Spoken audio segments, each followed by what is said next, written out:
सोनम वांगचुक को देशद्रोही घोषित कर देना चाहिए, है ना? वो एक डीप स्टेट एजेंट है।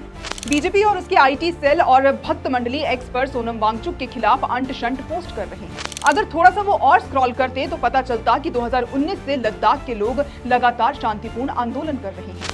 लेकिन बीजेपी की सोच साफ है, अगर कोई प्रोटेस्ट करे तो वो या तो कांग्रेस की साजिश है या फिर डीप स्टेट एजेंट का काम है, जो भारत को नेपाल या बांग्लादेश जैसा बनाना चाहते हैं। लेकिन सच्चाई ये है कि सोनम वांगचुक कोई राजनीतिक नेता नहीं, बल्कि पर्यावरण कार्यकर्ता, शिक्षा सुधारक और रामन मैग्सेसे अवार्ड विनर है। इन्होंने ही लद्दाख में सेक्मोल और हिमालयन इंस्टीट्यूट ऑफ ऑल्टरनेटिव्स जैसे इंस्टीट्यूशंस की शुरुआत की थी, ताकि युवाओं को बेहतर शिक्षा और सस्टेनेबल फ्यूचर मिल सके।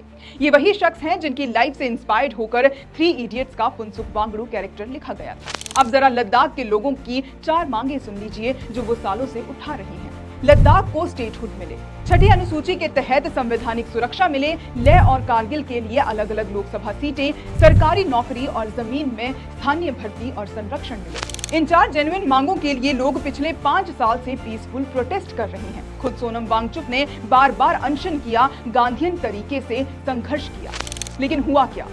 कुछ दिन पहले प्रोटेस्ट के दौरान बीजेपी दफ्तर में आग लगने की घटना हुई और उसी बहाने सोनम वांगचुक को नेशनल सिक्योरिटी एक्ट NSA में गिरफ्तार कर लिया गया।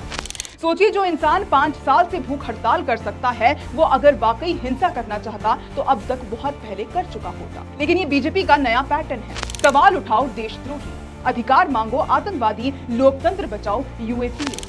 आने वाले समय में आप देखना, सोनम वांगचुक पर भी UAPA लगाने से बीजेपी पीछे नहीं हटेगी। लद्दाख की आवाज दबाई जा रही है और सत्ता पक्ष उसे राष्ट्र विरोधी कहकर कुचलना चाहता है। लेकिन याद रखिए, लोकतंत्र में जनता की आवाज कभी पूरी तरह दबाई नहीं जा सकती।